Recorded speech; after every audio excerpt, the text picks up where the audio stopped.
સ્વામિનારાયણ હરે. ચાર ધામ મહી દેશ હી જેતા,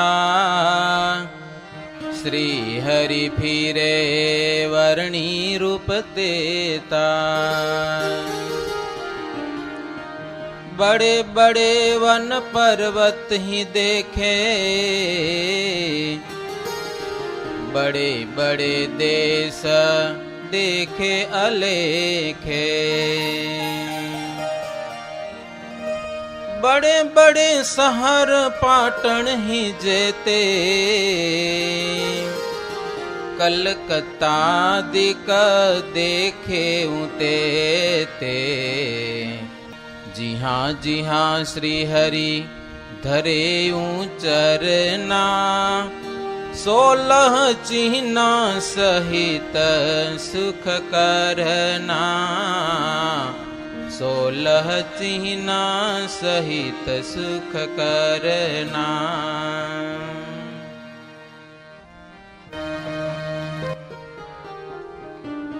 મુક્તાનંદ સ્વામી ભગવાન શ્રીહરિના અદ્ભુત ચરિત્રો દાદા ખાચર પ્રત્યે કહ્યા છે, અને એને ચરિત્રો બધા જ આધારાનંદ સ્વામી ગ્રંથ દ્વારા લખેલા છે. અને એ ભગવાન શ્રીહરિના ચરિત્રો આજે આપણે શ્રવણ કરીએ છીએ. મુક્તમુનિ કહે છે, ઉત્તમ રાજન, શ્રીજી મહારાજ વર્ણી રૂપે ચારે ધામમાં ફર્યા હો. વન દરમિયાન વન પર્વત અને મોટા મોટા દેશ, મોટા મોટા શહેરોમાં શ્રીજી મહારાજ ફર્યા છે. આખા ભારત દેશને પોતાના 16 ચિહ્નોએ સહિત ચરણ વડે કરીને પાવન કરેલો છે. જો ઉઘાડે પગે પ્રભુ ફર્યા છે. ભૂમિને પાવન કરવા માટે મહારાજ 7 વર્ષ ખુલ્લે ચરણે ફર્યા છે. પાદુકા નથી પહેરી, મોજડી નથી પહેરી, ઉઘાડે પગે. ના આપણે કેટલા સાહુકાર ખબર, દર્શન કરવા જાય ને 10 ડગલા તો વળી ચંપલું પહેરી, સાચું કેજો, ઉઘાડે નહીં. મહારાજ 7 વર્ષ ઉઘાડે પગે ફર્યા છે. મોટા મોટા શહેર અને પાટણ, કલકત્તા જેવા મોટા મોટા શહેરોમાં પ્રભુ વિચર્યા. અને જ્યાં જ્યાં પ્રભુ પોતાના 16 ચિહ્નો યુક્ત ચરણ પધરાવ્યા છે, એ ભૂમિને પાવન કરેલી છે અને મહાસુખદાયી કરેલી છે. અનંત નદીઓને પ્રભુ પાવન કરી સ્નાન કરીને 4 ધામની યાત્રા કરવા જઈએ તો આપણે જોવા મળે કે અહીંયા મહારાજ નહાયા છે. આ તળાવમાં પ્રભુ સ્નાન કરેલું છે, આ કુંડ વાવ પાવન કરેલા છે. અનેક જીવોનો ઉદ્ધાર કરી અનંત સિદ્ધોને દર્શન દઈ માયિક બંધનથી છોડાવ્યા છે. મોટા મોટા રાજાઓને શ્રીહરિ પ્રત્યે અપાર ભાવ થયેલો છે. એક તો નાની ઉંમર મહારાજની, અને અલૌકિક મૂર્તિ, સુંદર શોભાનું ધામ. મહારાજની મૂર્તિ જોતા મોટા મોટા રાજાઓ મહારાજને આગ્રહ કરેલો છે, રાજપાટ સોંપવા માટે તૈયાર થયેલા છે.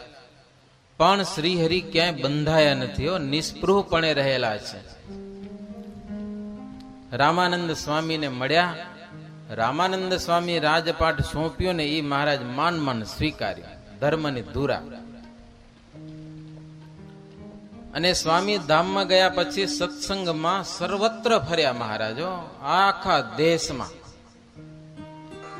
કચ્છમાં મહારાજ વિચરણ કરી ગયા છે. જોકે હજી ઘણી બધી કથાઓ આવશે પ્રભુની. દેશ દેશના હરિભક્તોએ રાખવાના ઉપાયો પણ બહુ કર્યા મહારાજને. પણ મહારાજ કે અમે એક ગામમાં રોકાઈ જઈએ તો અમારો સત્સંગ તો વિશાળ છે, એક રાત રોકાતા હો. દેશો દેશ અને ગામે ગામ ભક્તજનોને દર્શનનું અને આ મૂર્તિનું સુખ આપવું છે. માટે એક જગ્યાએ મહારાજ કે અમે રોકાશું નહીં. સોરઠ દેશમાં પ્રભુ ફર્યા અને કચ્છ દેશમાં 5 વર્ષ રહ્યા એવું આધારાનંદ સ્વામી લખ્યું છે. 5 વર્ષ ઓછો હતો સત્સંગ કચ્છમાં, પણ મહારાજને કચ્છ દેશ પ્રિય બહુ હો, બહુ વાલો દેશ આ. અવારનવાર મહારાજ કચ્છમાં આવતા, 2-2 મહિના 4-4 મહિના ભુજમાં રોકાઈ જતા. આ બાજુ કાળા તરાવ, તેરા, આ બાજુ ગામના વાગડ દેશના ગામોમાં રોકાતા પ્રભુ. શ્રીજી મહારાજને આ દેશ વહાલો બહુ લાગ્યો, શાંતિનો પ્રદેશ. સરદારમાં એકવાર શ્રીજી મહારાજ સુંદરજીભાઈને સાધુ બનાવ્યા હતા, પ્રસિદ્ધ કથા છે. પછી મહારાજ મુક્તાનંદ સ્વામીને પૂછ્યું કે અમે કેવું કામ કરીએ. જુઓ, મુક્તાનંદ સ્વામી કે તમે ભગવાન છો, બધું સારું કામ કરો, પણ અમને એક ઠરવાનું ઠેકાણું હતું ને, કચ્છ ભુજ એ ગયું હવે તો કે. મહારાજ કે કાં શું થયું? તો કે તમે આ રાજાના કારભારીને સાધુ બનાવ્યો, હવે તો એ લોકો અમારા ઉપર ખીજા છે. રાજા બધા આ લોકો બધા રાજાના કારભારી, એ આપણા સત્સંગી, એટલે અમે શાંતિથી રહેતા. ગુજરાતમાં વૈરાગ્યનો ત્રાસ ઘણી જગ્યાએ હતો. સાધુને મારતા, ગામમાંથી કાઢી નાખતા. સંતો ક્યાંક રસોઈ બનાવતા હોય તો વાસણ ફોડી નાખતા. બધું બહુ ત્રાસ હતો, મારઝૂડ કરતા સાધુને. પણ એવો ત્રાસ કચ્છમાં નહોતો, કારણ કે કચ્છના રાજા, એના કારભારી સુંદરજી ને હીરજી ને ગંગારામ મલ ને બધા મોટા મોટા માણસો, એટલે બિલકુલ શાંતિ હો. વધારે ત્રાસ થાય ગુજરાતમાં તો સંતો અહીંયા આવતા રહેતા, કચ્છમાં શાંતિ ભોગવવા માટે.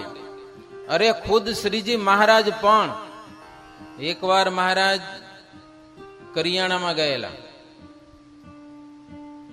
ત્યાંના મીણબાઈ મહારાજને બહુ વઢ્યા કે તમારા દર્શન કરવા માટે કેટલા અમે કોડ કર્યા, પણ તમારા કઈ ઠેકાણા જ નહીં. કે લ્યો,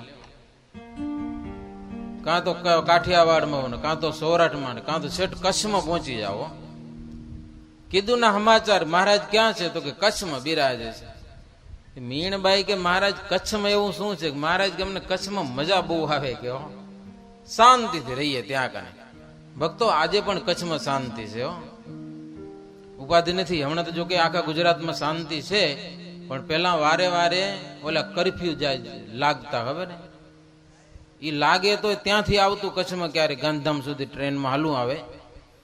પણ કચ્છ દેશ છે ને શાંતિનો પ્રદેશ છે. મહારાજને બહુ ગમતો આ પ્રદેશ છે.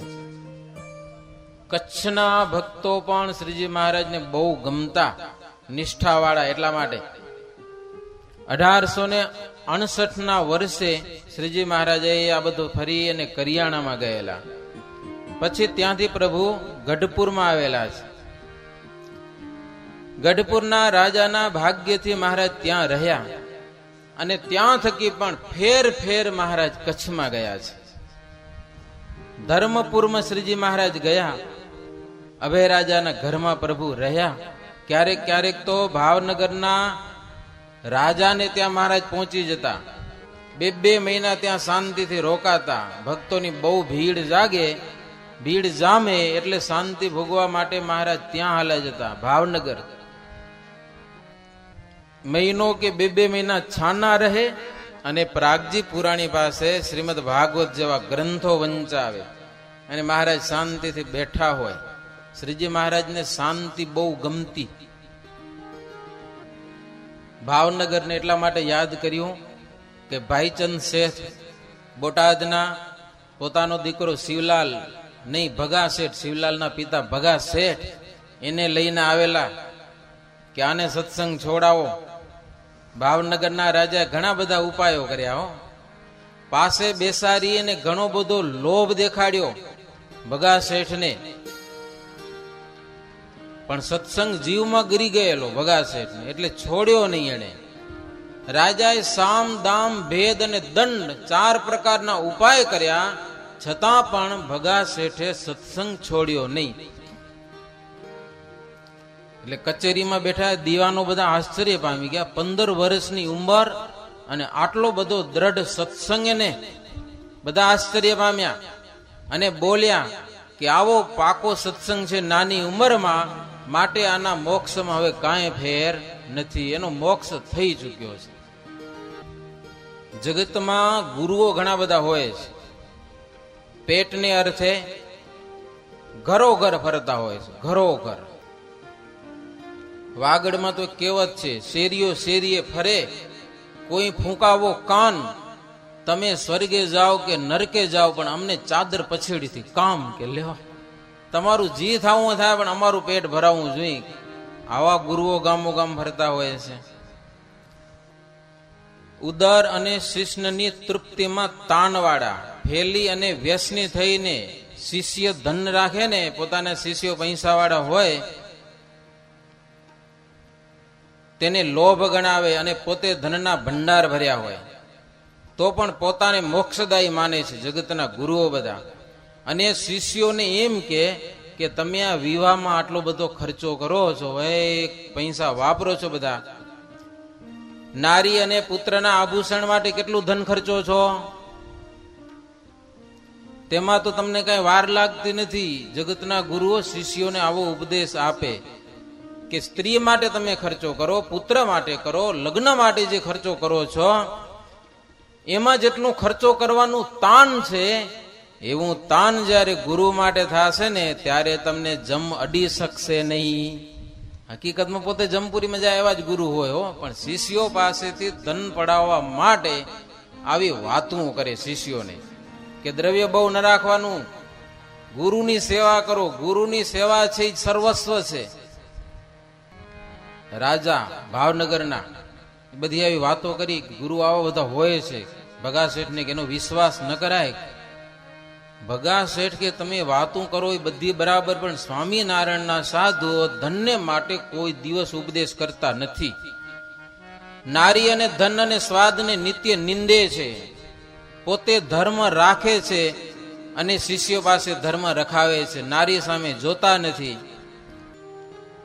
આ બધી વાતો સાંભળીને ભાવનગરના રાજાએ કીધું ભાઈચંદ શેઠને કે હવે તમે કઈ ચિંતા ન કરો, તમારા પુત્રને સ્વામિનારાયણ જયારે સ્ત્રી અને ધન તજાવે ત્યારે અમને કહેજો, હમણાં એને હવે સત્સંગ કરવા દો. કે સ્વામિનારાયણ સ્ત્રી અને ધનનો ત્યાગ કરાવે તમારા પુત્ર પાસે ત્યારે અમને કહેજો, અમે તમારી મદદ કરીશું.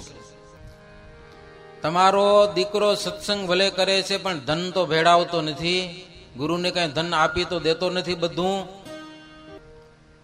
રાજા કે ભગા શેઠને તમારા પિતાનું ધન લૂંટાવજો નહીં. પિતાને ભય ઈ હતો કે આ સ્વામિનારાયણ નું થઈ ગયો, મારું દ્રવ્ય બધું એને આપી દેશે. ભગા શેઠ કે અમારા ગુરુ દ્રવ્ય અને નારી એનો તો ત્યાગ જ કરાવે છે. અરે સ્ત્રી અને ધનથી કેટલાને કલંક લાગ્યા છે એવી વાતો કરે છે. હંમેશા ખચિત વિશ્વાસ છે કે એ દ્રવ્યનો તો ત્યાગ નહીં કરાવે, આત્માનો મોક્ષ કરે છે. એટલે ભાઈચંદને સંતોષ થયો છે અને ભાઈચંદ શેઠ આવ્યા છે પાછા બોટાદમાં. જોકે બધા ભક્તોની ગણતરી આવતી હતી, આપણી કથા ઈ ચાલતી હતી. અભય રાજાના પુત્ર ઉત્તમ રાજા, સમુદ્ર જેવા હૃદયવાળા શ્રીજી મહારાજ એમને ઘેર રહીને તેમની સહન શક્તિ જોઈને કહેતા કે બલિ રાજા, હરિશ્ચંદ્ર, શિબિર, રંતી દેવ, પ્રહલાદ, ધ્રુવ, પ્રિયવ્રત, પૃથુ, અંબરીશ, જનક અને ભરત, લક્ષ્મણ, સીતા, રામચંદ્ર, પાંડવ, દ્રૌપદી, કુંતાજી, બલિરાજાની સ્ત્રી વિંધ્યાવલી, દધીચી, એના જેવા બધા ધીરજશાળી ભક્તો છે, દાદા ખાચર વગેરે.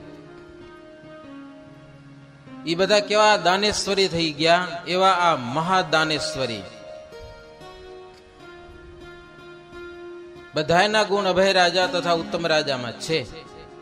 30 વર્ષ સુધી દાદા ખાચર વિવિધ પ્રકારે શ્રીહરિની સેવા કરી અને મહારાજે એની કસોટીઓ પણ બહુ લીધી. આ પરિવારની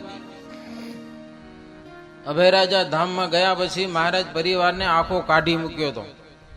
લેખ લખાવીને કે આ બધો દરબાર કોનો? લાડુબા, જીવબા કે મહારાજ બધું તમારું છે. મહારાજ કે બધું અમારું જ છે, તો તમારું તો કાંઈ નથી ને? તો કે ના, તો જાઓ કે લે. પરિવારને કાઢી મૂક્યો અને એમ કીધું કે જ્યાં સ્વામિનારાયણ નું નામ સંભળાતું ન હોય ને ત્યાં જઈને રહેજો. લે, એવા પ્રદેશમાં જઈને રહેજો. અને સવારમાં આ પરિવાર રવાનો થઈ ગયો મહારાજની આજ્ઞા. છતાંય કેવો મહિમા! રાધા વાવ આવે છે ત્યાં જઈને સ્નાન કરેલા છે. ફરીવાર ક્યારે આપણે આ દર્શન થશે? પછી તો સુરા ખાચર આવ્યા અને કાંઈક બધું હરખું કર્યું ને પાછો પરિવાર બોલાવ્યો. પાછા આવ્યા તોય મહારાજ કે તમને પાછા શું કામ બોલાવે ખબર છે? તો કે મહારાજ અમને ખબર નથી. તો કે આ તમારો કાગળનો લેખ છે, તૂટી જાય ફાટી જાય, તાંબાના લેખમાં લખી દો ને પછી જાઓ. કે લ્યો, આવી કસોટીઓ તમે વિચાર કરો. જીવબા કે મહારાજ તાંબાના પત્રમાં શું કહેતા હો તો મારું કાળજું કાઢીને લખી દઉં એમાં કે આ બધું તમારું છે, અમારું કાંઈ નથી. અને મહારાજ રાજી થયા. તો રહ્યો અહીંયા કને લ્યો, આવી કસોટીઓ.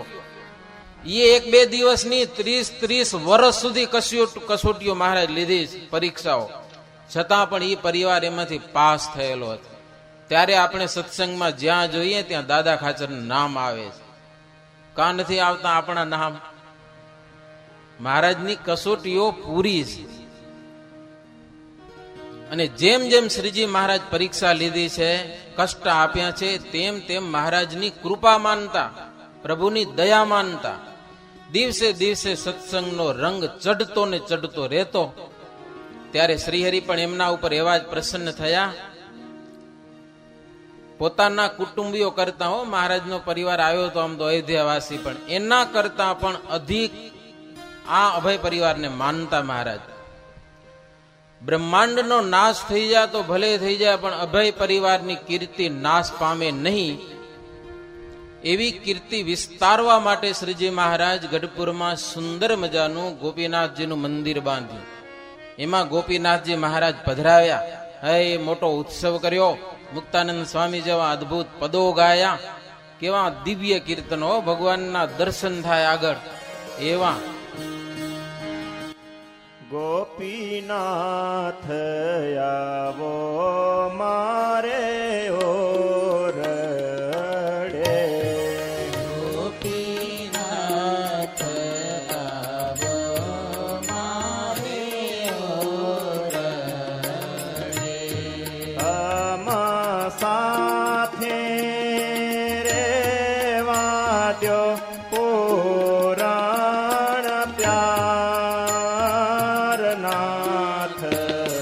આવો ને મારે ઓરડે. આમાં સાથે વાદ્યો પુરાણ પ્યારનાથ આવો મારે ઓરડે. મેં તો શેરી વડાવીને સજ કરી, મેં તો શેરી વડાવીને સજ કરી, શેરડીએ રે વેર્યા ફૂલય પારનાથ આવો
રે કીધા વિવિધ પ્રકાર નાથ આવો ને મારે ઓરડે ભાવે ભોજન કીધા વિવિધ પ્રકાર નાથ આવો મારે ઓરડે.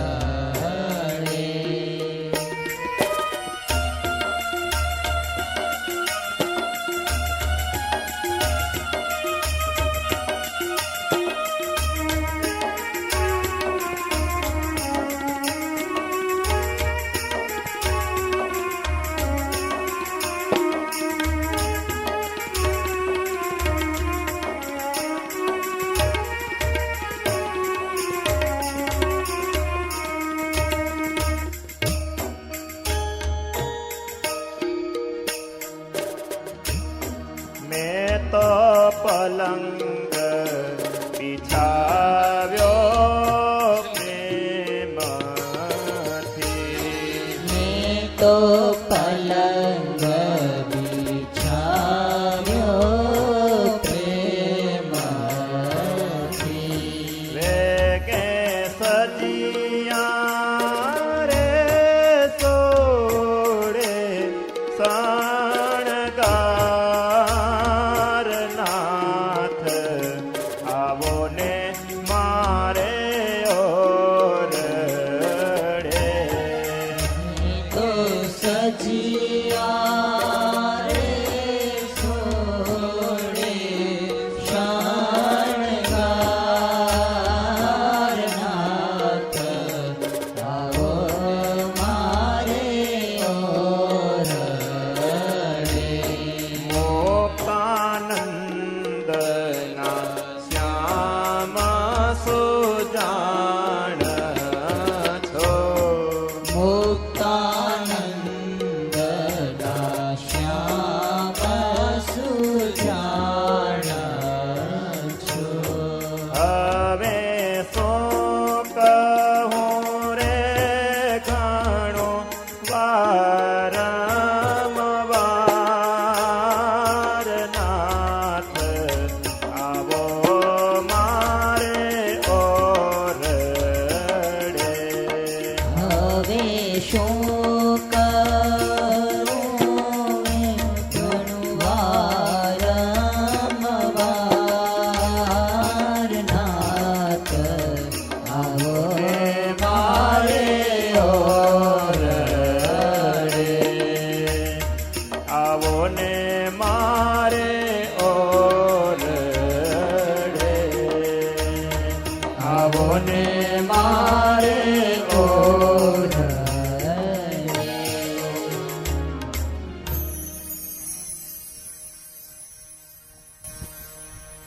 શ્રીજી મહારાજે અભય પરિવારના ઘરમાં મંદિર બનાવ્યું. ઘરમાં હો, એ જમીન છે બધી પરિવારની જમીન, એમાં મહારાજ મંદિર બંધાવ્યું. ગોપીનાથજી મહારાજ પધરાવ્યા અને એવું સરસ મજાનું 2 માળનું મંદિર બનાવ્યું. મહારાજ કે અમારા ભક્તને અંતે અમે એવું વિમાન લઈને તેડવા આવશું. એનું વિમાન પાંખણાવાળું નથી હોતું, મંદિર જેવું વિમાન ભગવાનનું. એમાં બેસીને ભક્તોને પ્રભુ તેડવા આવે અંત સમયે. આ સંપ્રદાયની એક મોટામાં મોટી વાત હોય તો એ છે કે અંતે પ્રભુ તેડવા આવે છે. દુનિયાના ઇતિહાસમાં જોશો ને તમને નહીં જોવા મળે. બહુ રીતે ભજન થાય છે, લોકો બહુ પ્રકારના દેવ અને દેવીઓને માને છે ને પૂજે છે બહુ ભાવથી. એને માટે લાખો ને કરોડોના ખર્ચા દુનિયામાં થાય છે, પણ તમે એવા ઇતિહાસ નહીં જોઈ શકો કે અંતે એના દેવ તેડવા આવે પોતાના આશ્રિતને. રામાયણ કે મહાભારતમાં આવી કથા જોવા નથી મળતી. આ તો ભાઈ અલખે વાત છે, અલેખે અલૌકિક વાત છે આ સંપ્રદાયની. બુધેજમાં પધાર્યા છે મહારાજ. ઉત્તમ રાજા કે બુધેજના ખોડા ભાઈ, એના પુત્ર, 3 એના કાકા, બધા સત્સંગીઓ મહારાજના દ્રઢ હરિભગત, બધા પાકા સત્સંગી, ધર્મવંશી અને સંતની પૂજા કરતા જ રહ્યા. આ પરિવાર આખો ઘેરે ઘેર થાળ કરાવીને શ્રીજી મહારાજને ભાવથી જમાડ્યા. મહારાજ બુદ્ધે જ પધાર્યા છે. બ્રહ્મચારી મહારાજને માટે હંમેશા થાળ કરતા, પણ ક્યારેક બ્રહ્મચારી ન હોય તો મહારાજ પોતાને હાથે રસોઈ બનાવી લેતા. હો, અપવિત્ર ભોજન મહારાજને જરાય નહોતું ગમતું, જાતે રસોઈ બનાવે. ઉત્સવ સમયમાં લાખો માણસો આવ્યા હોય, બધાને દર્શન દે, બધાને જમવાની વ્યવસ્થા મહારાજ બધું કરે. અરે રાત્રે સંઘે સંઘ મહારાજ ફરવા જાય, પણ જમવાનું ટાણું થાય ને પોતે નાઈ ધોઈ પવિત્ર થઈને રસોઈ બનાવે પોતાને માટે. હો, જો બ્રહ્મચારી ન હોય તો. અયોધ્યાનો પરિવાર આવ્યો, પોતાના બંને ભાઈઓ, પછી ઈ રસોઈ બનાવતા અને શ્રીજી મહારાજ જમતા. મહારાજના બે ભાઈનો પરિવાર એને ધર્મવંશી કહેવાય. શું કહેવાય? ધર્મવંશી. તેમાં પણ ધર્મવંશીના જેવા ધર્મ રાખે એ ધર્મવંશી કહેવાય. ધર્મ વિનાના ધર્મવંશી હોય, ધર્મ વિનાના ધર્મવંશી હોય નહીં. ધર્મથી જ આ સત્સંગનો નાતો છે. સત્સંગ વિના, ધર્મ વિના આ સત્સંગનો નાતો નથી. બુદ્ધેજમાં શ્રીજી મહારાજ હરિ તળાવડીને કાંઠે એક રાત રોકાણા છે. પછી મહારાજ ચાલવાની તૈયારી કરેલી છે. સવારી બધી ચાલતી થઈ. ભક્તજનો પાછળ વડાવવા માટે આવે મહારાજને, મહારાજને પાછા વડાવે તોય પાછા વડે નહીં. પ્રેમ એવો મહારાજમાં, સંતોમાં મૂકી ન શકાય. એ ગામના માણસો પાછળ પાછળ હાલ્યા જ આવે. પછી તો શ્રીજી મહારાજ ઘોડો દોડાવે. હો, પોતાની માણકી એવી દોડાવે કે એક ગાઉ સુધી નીકળી જાય મહારાજ. એટલે બધી પાછા વડે દેખાય નહીં મહારાજ. આવો પ્રેમ ગામે ગામના ભક્તજનોને. એક ગાઉ સુધી મહારાજ અશ્વને દોડાવ્યો છે. સુંદર માર્ગ આવ્યો, એ માર્ગ જોઈને રાજી થયા. એક તળાવ આવ્યું, પાણી વગરનું, પણ એમાં કૂવો હતો. એમાંથી મહારાજ પાણી કાઢી અને બધાને પાણી પાયું છે, પશુઓને પણ પાણી પાયું છે.